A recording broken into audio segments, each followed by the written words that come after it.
bel et bien moi, monsieur l'artiste Jean Moulaïs Kamaraba.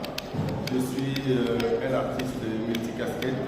Et aujourd'hui, avec les plaisirs de l'association Eliora, m'a prêté cette salle pour parler à votre distingué invité. Je suis très content de vous faire cette conférence sur la culture africaine. Alors la conférence ne sera pas sur la généralité de la culture africaine, ça sera une conférence sur la culture africaine en général, mais un peu plus en particulier sur la culture subsaharienne et beaucoup plus sur la culture congolaise dans sa nouvelle version qui est en train de dominer dans le monde, cela veut dire la musique congolaise. Ceci dit, je commence mon thème d'aujourd'hui.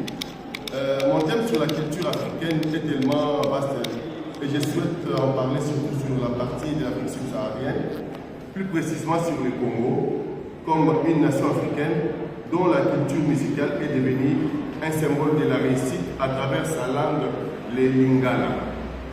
Quand on parle de la culture africaine en général, nous avons plusieurs aspects. Il y a l'aspect politique que je ne souhaite pas développer. Il y a l'aspect économique qui ne résulte pas des bons résultats sur l'ensemble des pays africains, il faut le dire, parce que l'économie des pays africains, c'est toujours la courbe va vers les moins. Et l'aspect purement culturel, les pays africains ont émergé dans certaines prouesses qui ont permis à certains hommes et femmes de la culture de brandir si haut les drapeaux des pays africains. De quoi on parle? On parle de la culture. En fait, la culture, c'est quoi? Il y a plusieurs définitions. La culture, c'est l'art de savoir vivre. La culture, l'art de savoir, l'art de revivre une idéal d'une civilisation donnée. La culture, c'est aussi l'art de communiquer un état d'esprit, un état d'être. Enfin, la culture, pour nous les Congolais, il y a des fois, on dit c'est l'art de savoir s'habiller d'une communauté. Ça, c'est les Congolais. Et la culture renferme plusieurs formes de définition qui concourent à l'épanouissement de l'être humain. Je prends l'aspect politique dont je ne vais pas trop insister. Pourquoi je n'ai pas? C'est pour permettre aux gens de savoir certains noms qui sont passés en Afrique. C'est ces noms-là qu'on en parlera tous les jours. C'est des gens qui ont fait de la culture africaine sur le plan politique.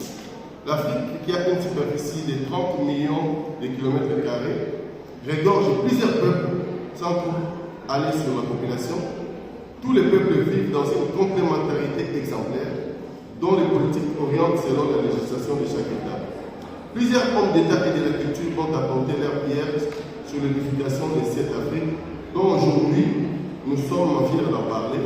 Nous citerons Kwame Nkrumah, Léopold Sédar Senghor, Almarel El Sadat, Thomas Sankara, Nelson Mandela, Mobutu Sese Seko Ngbendu, Kassapopo Joseph, Houphouët-Boigny, Kadhafi, Cheikh Anta Diop, Etienne Tshisekedi, Dr Mukwege, Dr Nkrumah et ces personnes citées ont une histoire en Afrique dans le bon sens et dans le sens contraire. Et c'est ce que je suis en train d'avancer.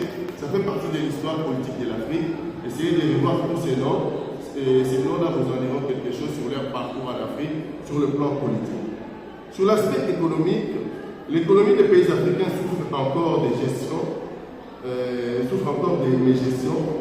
Ceci dit, nos pays souffrent encore de la façon de gérer l'économie de tous les pays africains que vous connaissez.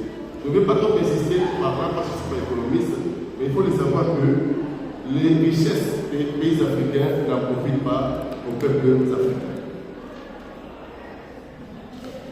Sur l'aspect culturel dont nous allons vraiment rester beaucoup, l'Afrique est le berceau de l'humanité, selon les scientifiques qui ont fait leurs premières expériences à la découverte des os les plus anciens, dont l'Homo sapiens, dans le vestige de notre continent. Cela nous a aussi permis de reconnaître les grandes créations de nos ancêtres, dont les pyramides, les gratte-ciels les plus anciens du monde, sous forme de triangles comme figures géométriques. Cela montre que l'Afrique avait plusieurs potentialités en termes de création artistique et culturelle.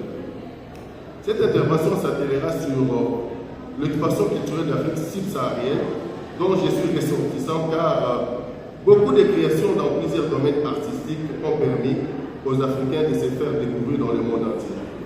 En particulier de la culture congolaise comme poumon de la culture africaine. africaine subsaharienne, le Congo démocratique qui a une superficie de 2 345 000 km², cela veut dire 4 fois la France et plus de 80 fois la Belgique, donc un petit continent, cela veut dire que c'est le deuxième grand pays d'Afrique, donc la République démocratique du Congo, qui est mon pays. La culture congolaise est tellement vaste dans plusieurs domaines, donc c'est lui qui fait la lumière et la culture musicale.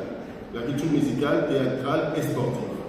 Dans le domaine sportif, pour mon pays, nous avons connu une célébrité au nom de Ndaye Mutombola. C'est un grand joueur de football qui est maintenant, jusqu'aujourd'hui, les records de l'Afrique en termes de buts. Cela veut dire qu'il a marqué 9 buts dans une compétition africaine. Jusqu'aujourd'hui, il n'est pas encore égalé.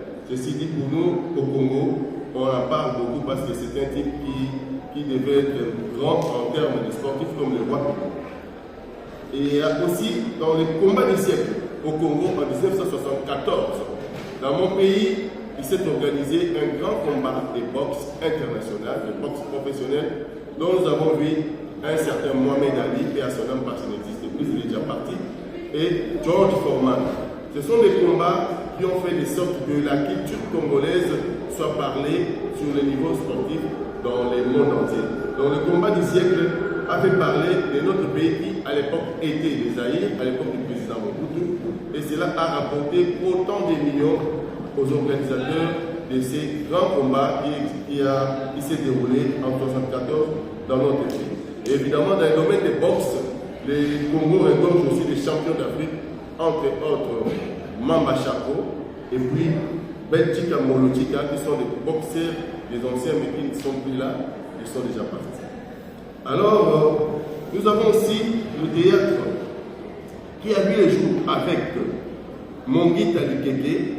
C'est le père du théâtre congolais, que la plupart des gens ne le connaissent pas. C'est le père du théâtre congolais, avec ses créations sous forme de dessins animés, sous forme de théâtre chinois, sous forme de théâtre chinois. Et il faisait parler de deux personnages, Pilipili et Matata. Et ce sont des personnages qui ont bousculé notre enfance, en commençant par nos papas et par nous, la jeunesse montante. Et après mon Guitari Keke, on a vécu un grand professeur à la personne de Norbert Mikanza Mobiem, le grand architecte de la culture théâtrale du Congo, ancien directeur du théâtre national, d'où nous avons connu à l'époque de Lianza. Lianza, c'est quoi? L'épopée de Lianza, c'est un spectacle qui a fait la tour du monde à l'époque d'Isaïe, et c'est le grand créateur de spectacles de art vivant, Mikanza Mobiem, ancien directeur de l'Institut national des arts du Congo, qui a fait circuler cette pièce à travers le ballet national qu'on donne, le ballet national Mobutu Sese Seko dès l'époque. Alors, Mikanza Mobiem a laissé encore un grand projet, et ce projet a fait du buzz en Afrique. C'est le projet qu'on appelle Massa. Massa, c'est quoi? C'est le marché des arts et spectacles africains qui se déroule chaque année en Côte d'Ivoire.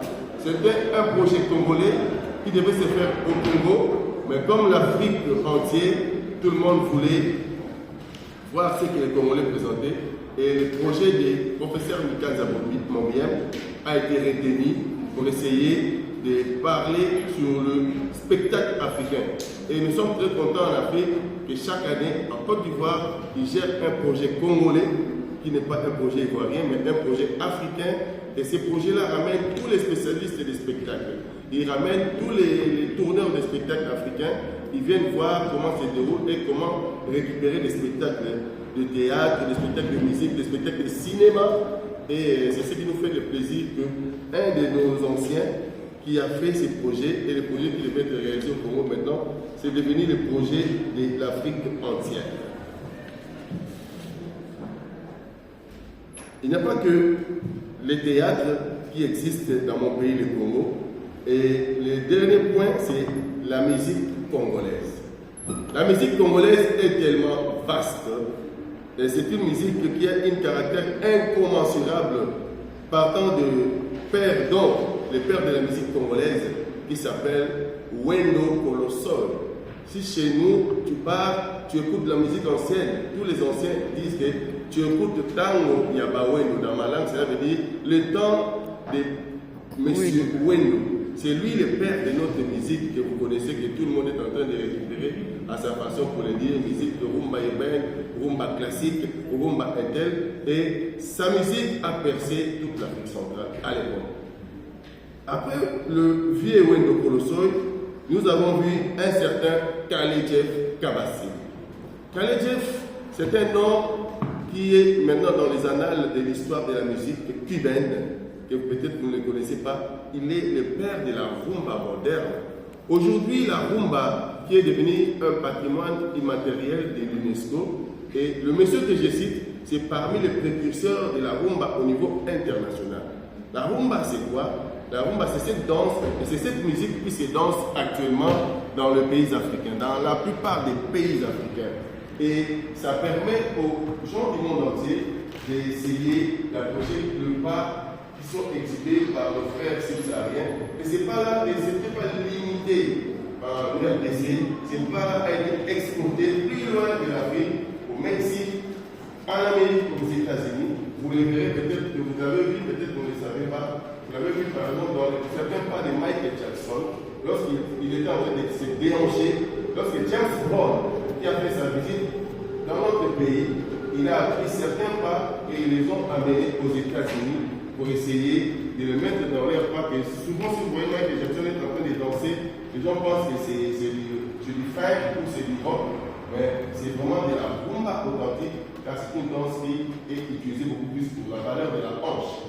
Parce que les Africains, ils sont forts avec leurs hanches. Et lorsqu'on danse, c'est pour montrer que la rumba, c'est une danse qui permet à la maternité, c'est une danse qui permet à la fortification de la race noire.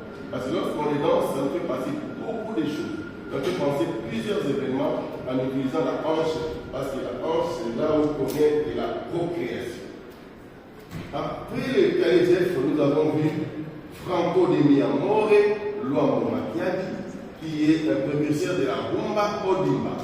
La rumba Odimba, ça veut dire, c'est un genre de rumba classique, mais à la manière de Franco Luambo Makiadi. C'est une partie de la musique qui est soutenue par le jazz. Luambo Makiadi faisait du jazz.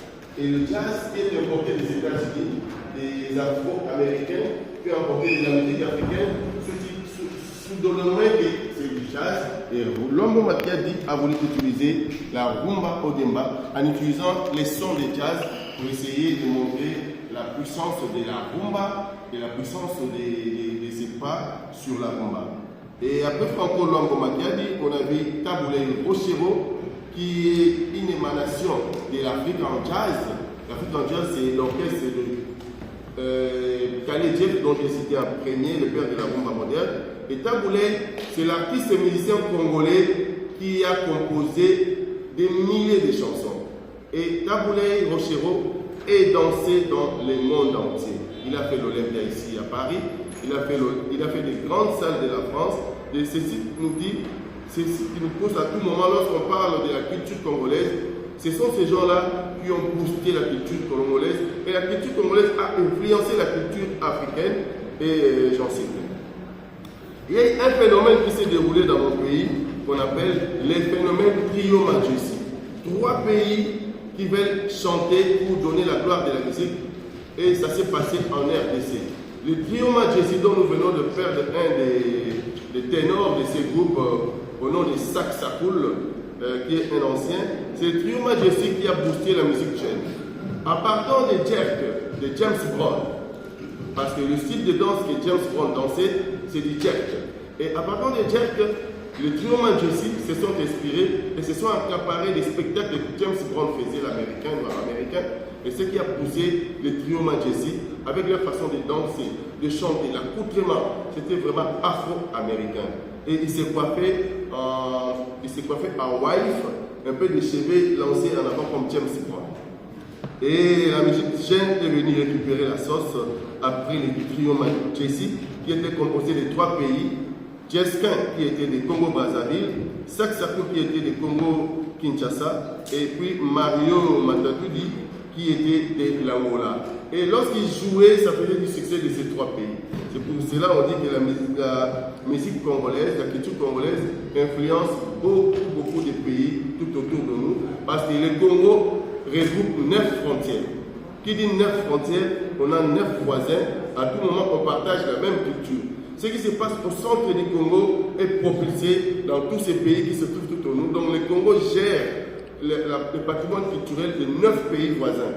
Ceci dit, comme nous sommes un grand pays, à caractère d'un petit continent, on influence tout ce qui se passe au Congo, ça influence régulièrement tous nos 9 voisins. Et à tout moment, les 9 voisins envoyaient leurs émissaires pour venir apprendre.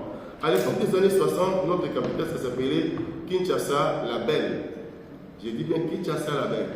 Tout le monde passait par Kinshasa, dans tous les domaines. Médecine. Le médecin sud-africain venait étudier chez nous au Congo. Les médecins de tous ces 9 pays venaient apprendre chez nous. Et à l'époque, on avait un seul Institut national des arts. Je dis bien un seul Institut national des arts qui se trouvait en RDC. Vous pouvez le vérifier. Ceci dit, le Congo, vraiment, était un pays qui donnait de l'humiliation à tous les pays voisins. Et nous n'ignorons pas que c'est là le True Majesty.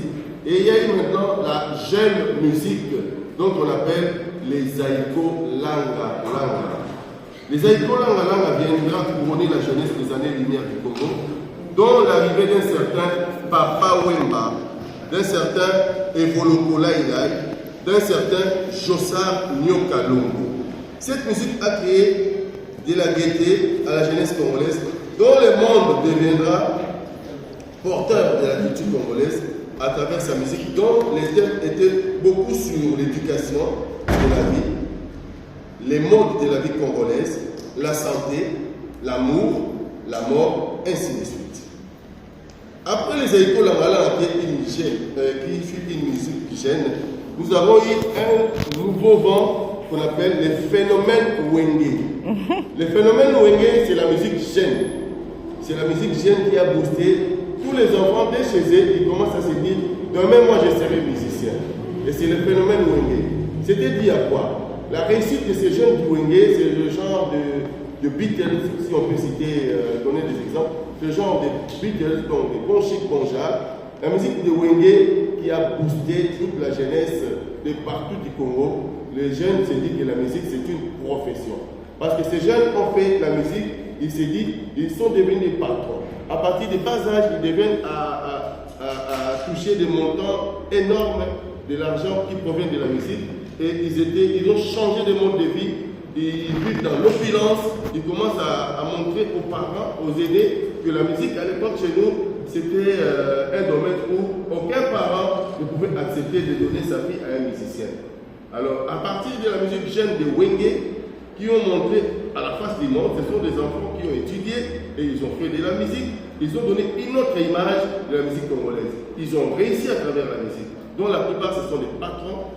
Ils sont des patrons jusqu'aujourd'hui. Et cela a changé la donne à travers la musique congolaise et la musique africaine. Parce que le phénomène Wenge est parti à Brazzaville, qui a créé Extra Musica, donc un certain Roga Roga, qui est, malgré que je n'ai pas les bandes sonores pour vous illustrer un peu l'aménagement qui se passe dans la musique congolaise, un certain Roga Roga qui est maintenant, transfuge d'Extra Musica, maintenant il a fait son groupe avec notre groupe. Donc le phénomène Wenge a bougé toute l'Afrique jeune.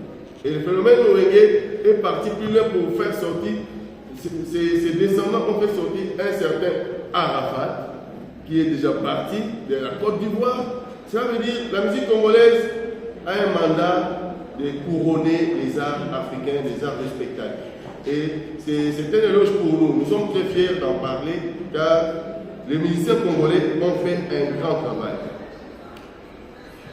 Le phénomène Wenge, la musique jeune, a fait un éveil très grand. Et c'est ce qui a poussé même les anciens qui étaient toujours là, à l'occurrence un certain Kofi Olomide qui est un grand artiste. Il est un grand, mais la musique jeune de Wenge a poussé à Kofi Olomide de continuer à bosser. Et Kofi Olomide qui est actuellement le patron de la musique congolaise, et c'est lui le père de l'actuel l'homme à succès de la machine musicale congolaise, Fally Ipupa. Ceci dit, Ce sont ces anciens qui ont fait de sorte que leur musique change de niveau. Et actuellement, Fally Ipupa, qui est un transfige de Koffi Olomide, qui fait la ronde. Et d'ailleurs, je vous annonce que c'est l'homme qui a reçu le président Macron en RDC. Et ils sont passés dans un quartier qu'on appelle, dans une ville qu'on appelle Bandal. Et c'est Bandal qui est une fièvre maintenant de la culture congolaise. Où quand tu t'en vas au Congo, tout le monde veut passer. C'est comme Cocody en Côte d'Ivoire, c'est comme Bax en Brazzaville, c'est comme ce sont des cités mythiques dans chaque pays. Alors c'est le Fally Ipupa qui est des padres, qui est maintenant l'ange de la musique congolaise, qui est en train d'ovationner partout la culture congolaise à travers le monde. Il a fait des featuring avec des grands musiciens du monde. Je dis bien des grands musiciens du monde, depuis les États-Unis, en partant en Afrique du Sud. Et c'est l'homme le plus coté en termes de patron de la musique, de world music, qui est en train d'être couronné dans le monde entier. Fally Ipupa est transcendant. Fally Ipupa a ramené sa musique au niveau de l'Europe et ça a bougé l'Europe, ainsi que l'homme qui est en train de le concurrencer actuellement, il a son concert en RDC, c'est l'artiste, le jeune qui est transfuse du Wenge, Ferregola. Ferregola, c'est aussi un artiste musicien qui sort du système de Wenge musical. C'est les rivales attitrés de Fally Ipupa. Ce sont ces deux jeunes-là qui ont récupéré les bâtons de commandement de la musique congolaise. Ils sont connus de partout, vous pouvez les vérifier sur les réseaux sociaux. C'est les gens qui sont vus en termes de millions, malgré qu'il y a toujours les conflits entre eux. C'est ce qui fait que la musique congolaise aille de l'avant. Alors, Ferregola a été encadré par deux célébrités.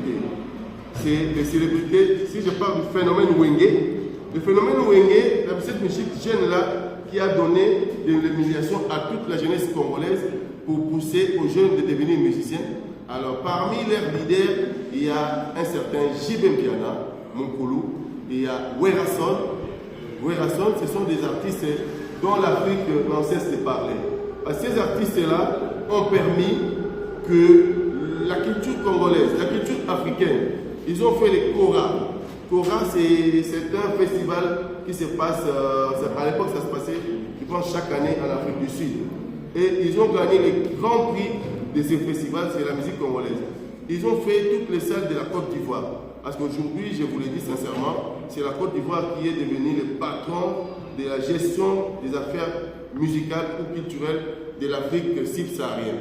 Si tu ne passes pas en Côte d'Ivoire ces derniers temps, c'est que le monde entier ne vous verra pas. C'est pour cela, les artistes congolais, ils travaillent régulièrement avec les grands producteurs de la musique qui se trouvent en Côte d'Ivoire.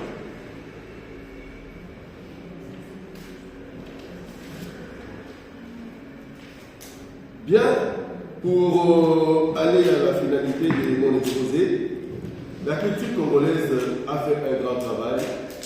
Cette émanation a amené nos enfants nés ici en France, les enfants des anciens musiciens qui sont nés ici en France, de récupérer la sauce. Ça ne s'est pas limité seulement au Congo.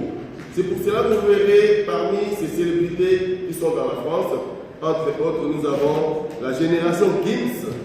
La génération Gims, maître de Gims, qui est un enfant d'un musicien célèbre, c'est Abedi Tounadjanana, le père de deux grandes stars françaises.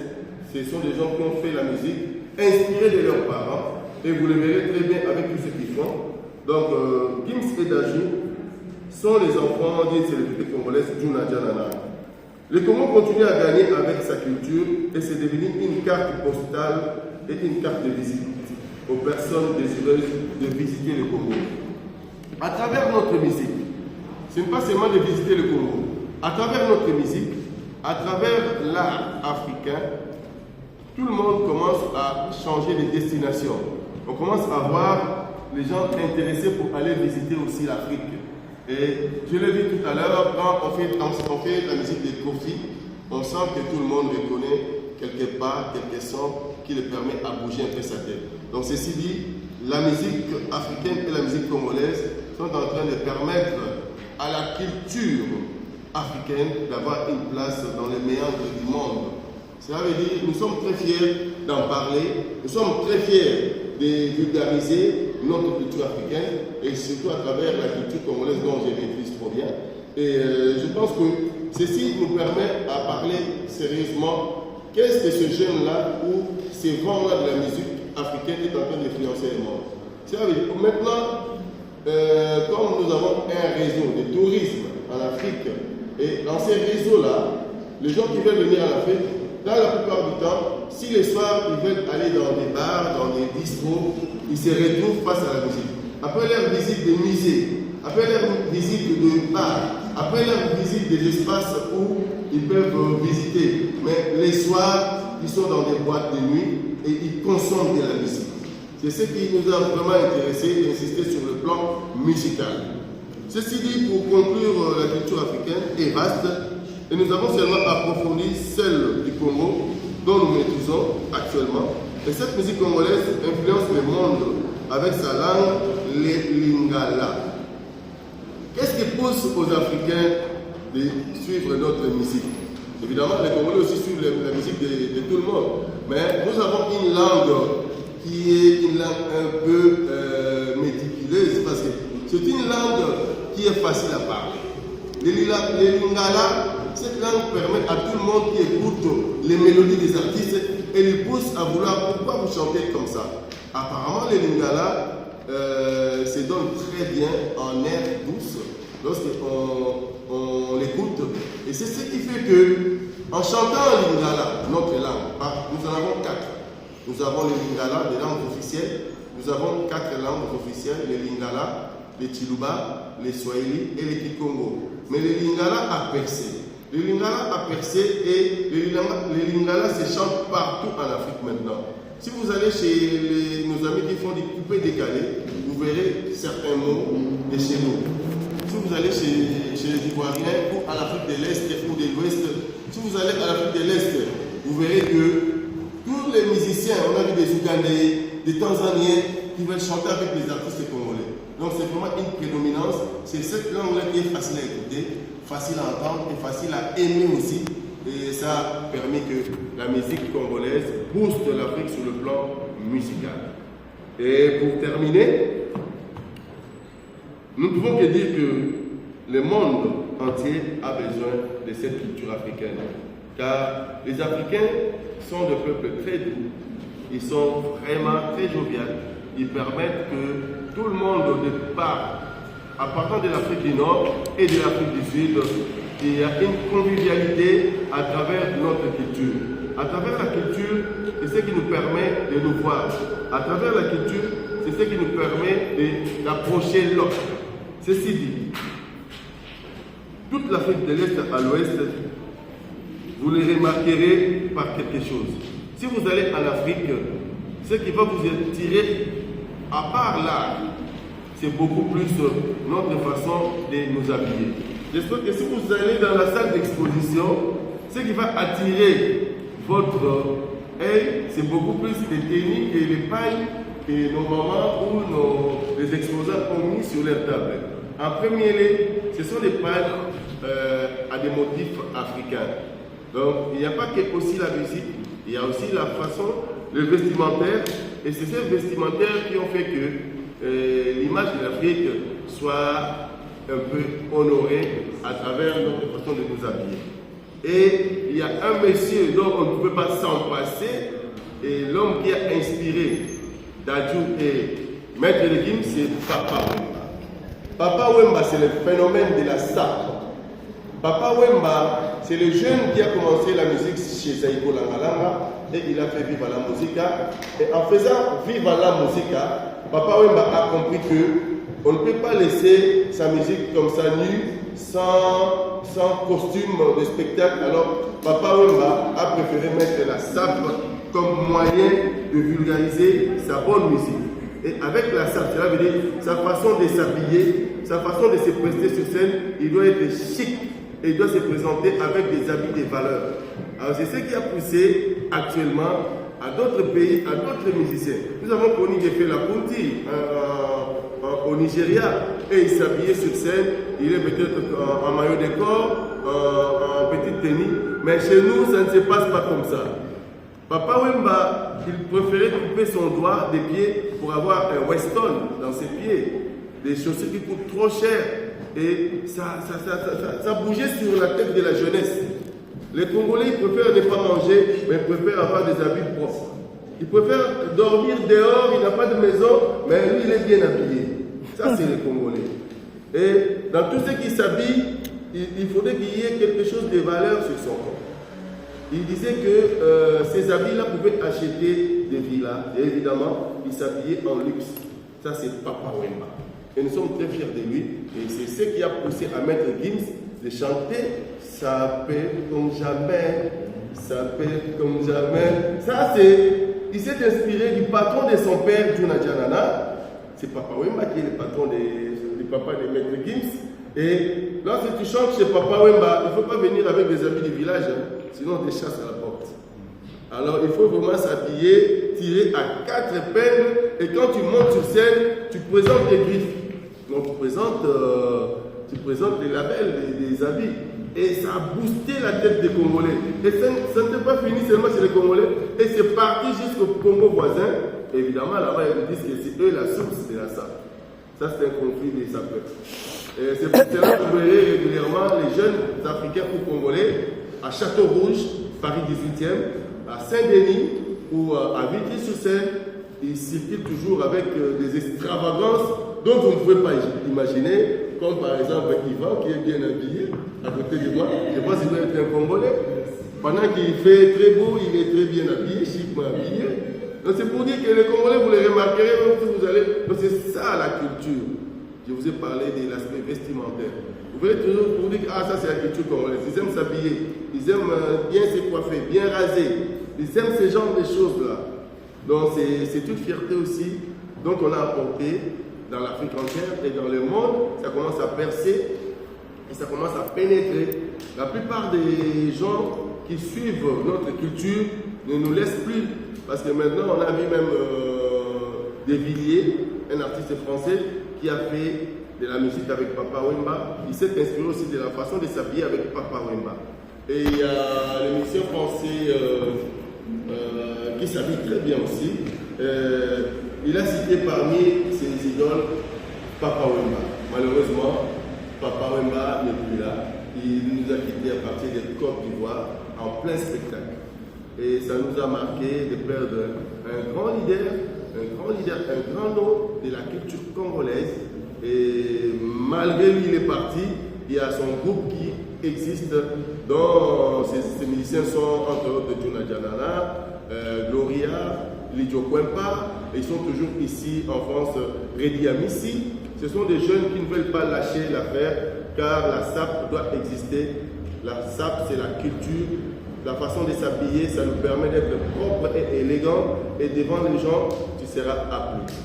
Ceci dit, je suis très fier de vous avoir parlé de la culture africaine en général, de certains de ces noms-là dont je viens de citer, même les hommes politiques, ils ont été bons et ils sont aussi comme ils étaient, pour ne pas dire mauvais. On tient toujours sur leur passage sur terre. On a parlé d'eux en Afrique, il ne faut pas qu'on les oublie de tout ce qu'ils ont fait. Et on a parlé de la culture musicale du Congo qui a influencé les données de la musique africaine subsaharienne. Et je suis très fier que vous avez eu le temps de m'écouter et je vous en remercie. Et je remercie l'association Elion pour m'avoir accordé ce temps pour vous exposer mon message. Merci bien. Bravo.